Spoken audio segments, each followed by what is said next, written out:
दूसरे टी20 मुकाबले में शर्मनाक हार के गौतम गंभीर है सबसे बड़े जिम्मेदार।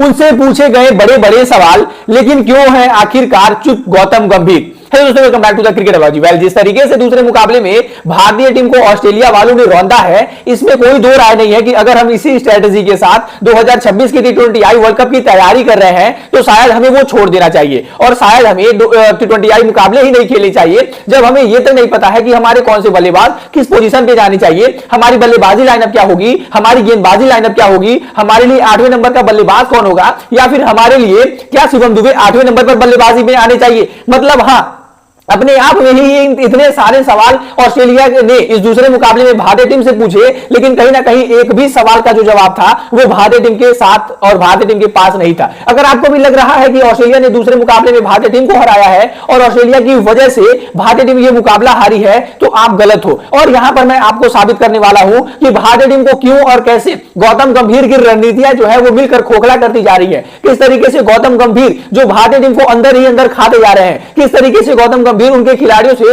पोटेंशियल नहीं निकलवा पा रहे हैं। वेल, कहा जाता है कि एक कोच वही होता है जिसे पता होता है कि उसे अपने खिलाड़ियों का पोटेंशियल किस तरीके से निकलवाना होता है, यानी कब कहां और कैसे किस खिलाड़ियों को मौका दिया जाए और वो खिलाड़ी जो है वो आपके लिए परफॉर्म करके दे सकता है। लेकिन यहां पर कोच गौतम गंभीर की अगर बात माने तो बिल्कुल भी उल्टी है। कोच गौतम गंभीर को अगर आप देखोगे तो वो उन खिलाड़ियों को मौका देते हैं जिनको वो खुद पसंद करते हैं, चाहे वो खिलाड़ी बिल्कुल भी फ्लॉप हो या फिर उनसे बेटर भी कोई खिलाड़ी हो, वो उसके बारे में ख्याल बिल्कुल भी नहीं करते हैं, क्योंकि वो जानते हैं कि टीम इंडिया के सबसे ऊंचे पद पर वो अभी बैठे हैं और प्लेइंग 11 में कप्तान के बाद या फिर मैं कहूं कि कोच के बाद ही कप्तान होता है। सबसे पहले तो आप कोच ही उसी वजह से बनाए गए हो कि आपको टीम को बढ़िया कॉम्बिनेशन बनाया जाए, किस पोजीशन पर क्या टीम की रणनीति होगी, इन्हीं सारी चीजों के लिए। वरना अगर क्रिकेट की बात है तो आप ये खिलाड़ियों को नहीं बता पाओगे कि भाई आपको इस तरीके से क्रिकेट खेलना है, आपको इस तरीके से क्रिकेट खेलना है। अगर वो सारे खिलाड़ी इस पोजीशन पर पहुंचे हैं तो उनको पता है कि हमारा गेम क्या है, हमें किस तरीके से खेलना है। लेकिन अब इस जगह पर जाकर आप उनके साथ गलत कर रहे हो, इस वजह से ये जो बड़ा रिजल्ट हमें हार के सामने रूप में देखना पड़ रहा है।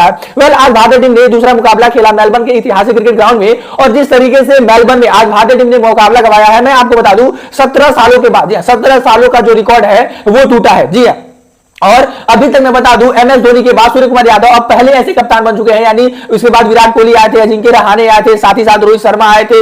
इतने जितने भी कप्तान बदले गए थे उनकी कप्तानी में मेलबर्न में हमने एक भी मुकाबला नहीं गवाया था, लेकिन अब हमें सूर्य कुमार यादव की कप्तानी में और 17 सालों के बाद जो है वो मेलबर्न में मुकाबला गवा दिया। वेल, ये तो सारी चीजें कॉमन सी हो गई है कि जहां जहां हम मुकाबला नहीं हारे हैं वो गौतम गंभीर के आने के बाद रिकॉर्ड टूट ही जा रहा है कि भाई अगर हम इस ग्राउंड पर मुकाबला नहीं हारे, चलो अभी तोड़ कर देता हूं, हम इस मुकाबले में मुकाबला नहीं हारे, चलो अभी मैं हार कर दिखाता हूं। हाँ, यही कुछ चीजें हैं जो गौतम गंभीर के माइंड में चल रही है। वेल, अगर इस मुकाबले को कहा जाए कि गौतम गंभीर की वजह से हम हारे हैं तो ये गलत नहीं होगा। और कितने सारे गलत फैसले लिए गए हैं गौतम गंभीर के द्वारा, अगर इस मुकाबले में गिनती की जाए तो वो सारी की सारी कम पड़ जाएंगी। मतलब हाँ, सबसे पहले तो ओपनिंग की जगह से शुरुआत करते हैं। मतलब आप देखो, संजू सैमसन जो एशिया कप से पहले बैटर बल्लेबाजी कर रहे थे नंबर 1 पर, जिनकी जगह ऐसा लग रहा था कि कोई काटने वाला नहीं है, वो आने वाले कई सालों तक नंबर 1 के बल्लेबाजी करेंगे और भारतीय टीम की ओपनिंग करेंगे। लेकिन टीम में बदलाव होता है, सुमन गिल को टीम में लाया जाता है, वाइस कप्तान बनाया जाता है, क्योंकि वो वाइस कप्तान है और संजू सैमसन अभी एक नॉर्मल से खिलाड़ी है,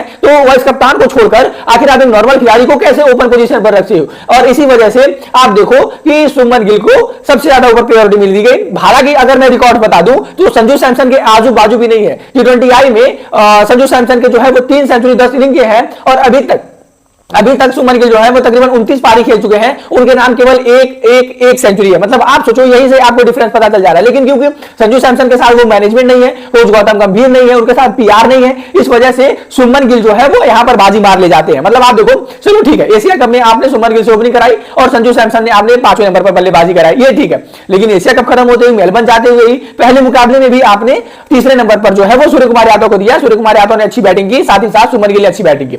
लेकिन जब टफ कंडीशन में आप आते हो और आप देखो मैनेजमेंट संजू सैमसन को बाहर करने के लिए क्या कुछ सोच रही है, किस तरीके से प्लान बना रही है, क्योंकि मेलबर्न में कंडीशन टफ थे, वहां पर उनको बल्लेबाजी दी गई, वो फ्लॉप हुए। अब आने वाले टाइम पर संजू सैमसन के बारे में कहा जाएगा क्योंकि इन्होंने परफॉर्मेंस नहीं किया, इस वजह से इनको बाहर निकाल दिया गया। लेकिन इस बात का कोई सेंस बनता है कि जो खिलाड़ी आपके लिए कुछ मुकाबले पहले 5वें नंबर पर खेल रहा था, अब आपने उस खिलाड़ी को डायरेक्ट ही डायरेक्ट ही नंबर तीसरे पर भेज दिया और वो खिलाड़ी फ्लॉप होता है तो आप उसके गलतियों को गिनाने लग जाओगे। वहीं पर दूसरी गलती आप देखोगे यहां पर कि भारतीय टीम की अभी तक जो है वो बल्लेबाजी लाइनअप सेट ही नहीं हो पाई है कि यार कौन सा बल्लेबाज कब होगा, कौन सा बल्लेबाज कहां आएगा, किस पोजीशन पर आएगा। मुझे नहीं लगता है कि कोच गौतम गंभीर के होने से पहले, इससे पहले कभी भी ऐसा हुआ था कि जितने भी टीम में बल्लेबाज है, जितने भी खिलाड़ी हैं, उनकी कोई भी पोजीशन नहीं है। कभी भी कोई भी और किसी भी जगह कोई भी खिलाड़ी आ जाता है। मतलब आप देखो जब टीम मैनेजमेंट से पूछा जाता है, जब सूर्य दादा से पूछा जाता है, सूर्य भाव से पूछा जाता है, तो वो क्या कहते हैं? वो कहते हैं भाई हमारी टीम में ओपनरों को छोड़ के सारे जो खिलाड़ी हैं वो फ्लोटर हैं और किसी के बारे में आप ये नहीं कह सकते कि वो इस जगह पर आकर स्कोर करेगा या फिर इस जगह आकर वो रन बनाएगा। हमारे टीम में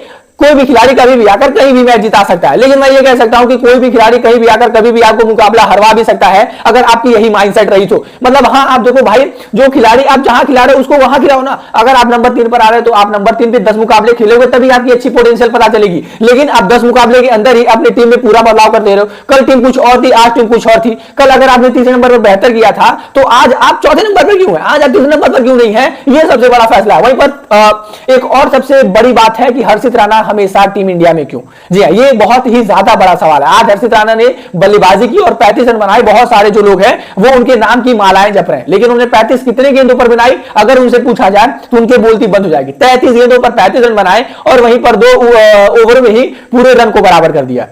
जी हां, 2 ओवरों में 14 की इकोनॉमी के साथ उन्होंने पिटाई खाई है और 28 रन 2 ओवरों में खाए हैं। अगर ये बात बोली जाए तो उनकी बुरी लग जाएगी। वेल, तीसरा मुकाबला अब चालू होने से पहले अगर हम अपने इस जो बड़ी हमारी जो लिए गुत्थी है कि भाई हम अपने बैटिंग को सेटअप करें, अगर हम ये नहीं करते हैं तो आने वाले मुकाबले इन बड़ी टीमों के सामने हम बुरी तरीके से हारेंगे।